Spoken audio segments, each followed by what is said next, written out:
Hello. What a beautiful day to be alive. Welcome back to the CEO Teacher Podcast, friends. I'm so happy that you decided to spend your Wednesday with me.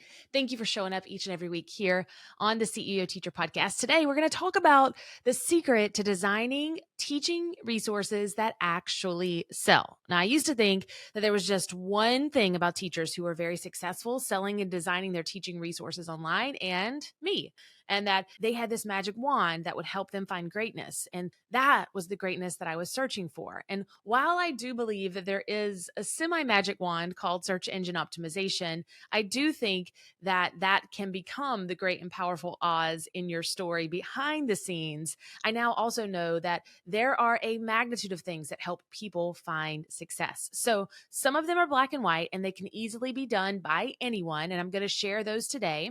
Others you're going to have to nurture, grow, and work towards. In today's show, I want to go over the secrets to designing teaching resources that actually sell. Plus, I want to give you some mistakes that I see teachers making that are stopping them from achieving the desires of their heart. So stick around, you don't want to miss it.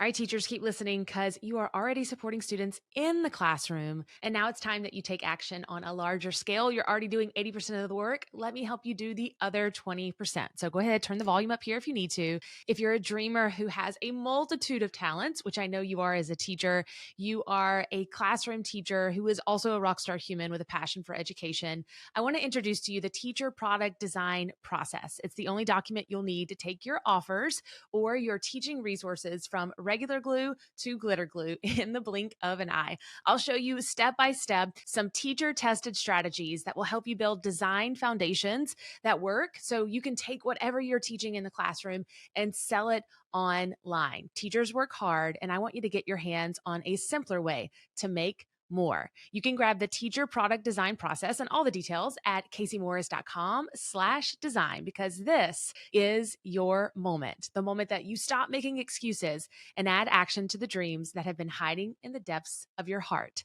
Again, it's caseymorris.com/design to grab the teacher product design process. That's KAYSEMORRIS.com/design. Oprah Winfrey once said, "The big secret in life is that there is no secret. It's through taking action and putting in the necessary work that you will make progress toward your goals." And then Abdul Kalam said, "What is the secret of success?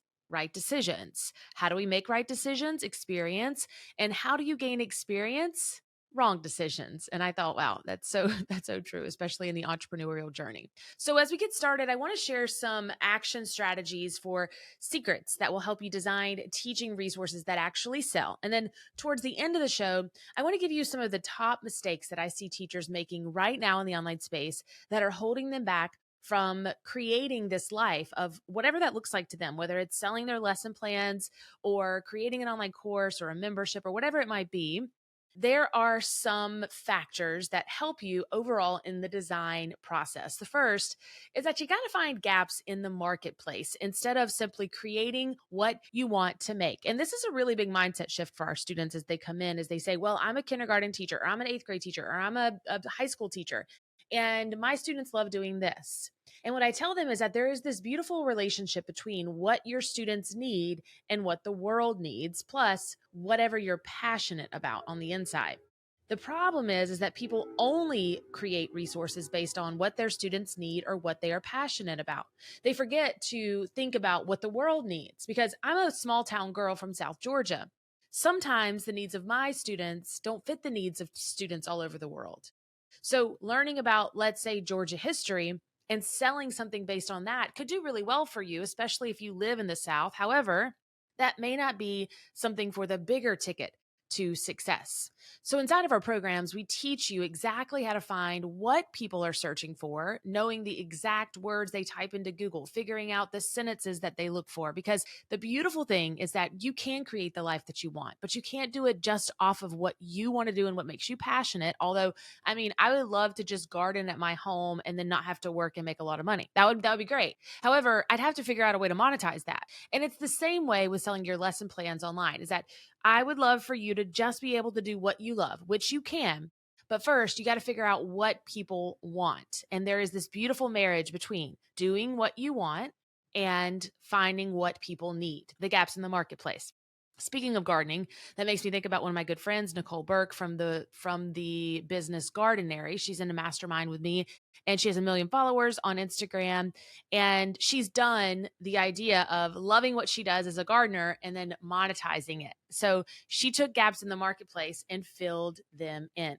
Number two is that you got to put in the work to create high quality resources, because when you put in the work to create those high quality resources and not just some one off worksheet, you can price those resources higher and serve teachers longer than just one lesson. Most teachers are not looking for a quick fix anymore. They want to be able to come in, purchase from you, hopefully a unit for a year or even longer. The better you do at learning how to find stepping stones from buying this product to the next product to upselling to downselling and understanding marketing, the better your business will thrive. Nobody wants a business that they have to work harder to make more money. My daddy used to think that the harder you work, the more money you make. And in today's day and age, it is the smarter you work, the more money you make. You don't have to work harder to make more income online as a teacher.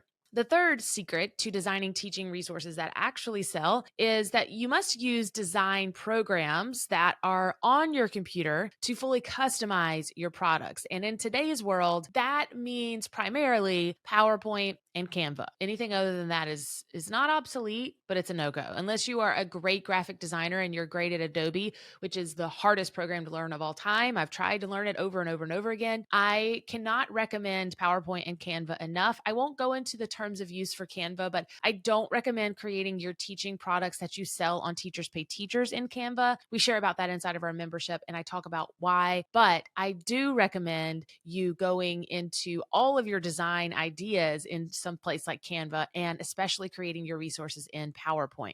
Number four is don't use other people's ideas when it comes to designing teaching resources that actually sell. Instead, I want you to take a variety of options, a variety of tools. So when you're doing research for a very long research paper, what do? You go out and you read a bunch of things, right? You read 10 different books and then you write this amazing research paper. And that's exactly the same way when it comes to your online business.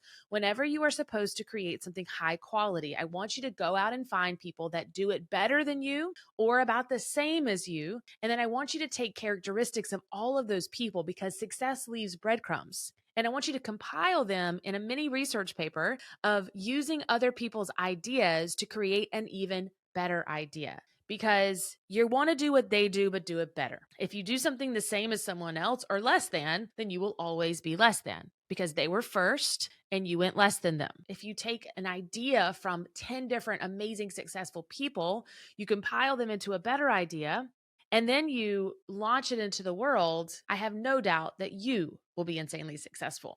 And then the last part of the secrets to designing teaching resources that actually sell is that you got to polish the outcomes. People want to hurry up and rush and get it done. But when it comes to designing, when you think about creating perfect cover images, thumbnails, previews, videos, things that are going to last maybe for a year or two on your website because they are so amazing, people can see themselves in your products, they feel themselves in your store before they purchase, that's going to pay off. Getting things done in a hurry and posting them just to get it done and off your hands is not the way to find lasting success. Then I want to talk about some mistakes that I see teachers making right now in the online space. I was looking back over the last 10 years of being a teacher entrepreneur, and I thought it's crazy to think that just a few years ago, I was teaching full time, trying my best to figure out that secret formula to success in the online space. And I didn't have crazy big goals. I wasn't interested in making a multi-million-dollar company or doing anything other than paying a Netflix bill or leaving the classroom. My goal was just to make a little bit of extra money.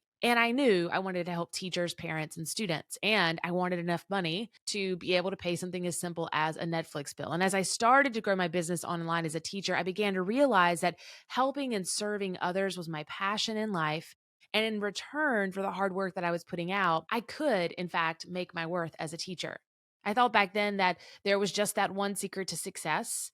But what I have found over the last decade is that there are many different roads to success. And part of that means avoiding the common mistakes that other people are making, especially when it comes to marketing themselves as a teacher. One of the biggest mistakes I see is that you may think it's all been done before. And this one blows my mind now because I see it so clearly. But back in the day, I thought there was no way I could find success because it had all been done before. Someone had already taken my ideas. But the great news is that there really is hardly ever an original idea in the world today.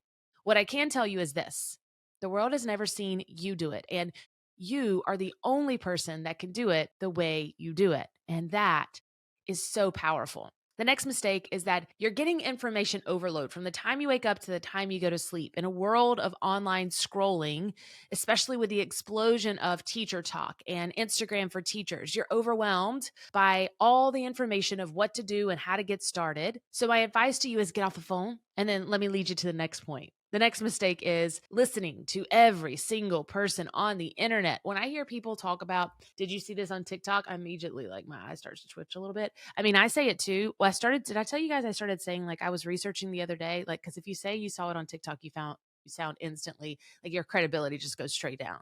But you listen to so many people. And look, I might not be your person that teaches you everything you need to know about building a business online. But what I do know is this: someone is. And if you're listening to every person on the internet trying to tell you how to run a business, you're just going to be listening to a lot of ideas that don't really combine themselves together. So pick one person that has a proven method for success and run hand in hand with them. The next mistake I see people make is trying to do it like someone else. And just because I said there is rarely an original thought these days, that doesn't mean that you should try to be somebody else. Try doing it just like someone else, and you're only going to slow your progress down. Remember what I said about gathering lots of information from multiple sources, because success leaves breadcrumbs, and compiling them together into something amazing. And then finally, one of the mistakes that I see teachers making is that you think success is just going to fall in your lap. And I know you hate the term hustle. I know you hate the term grind, but I'm going to be real here. Success takes constant, persistent action forward, period. No matter what way you slice it. Sure, you don't have to work too hard, because if you choose the right person to teach you in the right way, you won't make the same mistakes that they did. But the choice is yours. And the more you listen to more people, the harder it is going to be for you to find great success with your teaching resources to make them actually sell. I hope you enjoyed today's show, and I hope you'll come hang out with us this week on Teacher TV, as we'll be taking a deep dive into this topic. As always, you can RSVP by going to caseymorris.com/teachertv. As always, remember as well, your best is yet to come, and I'll see you right here next week. Bye, guys.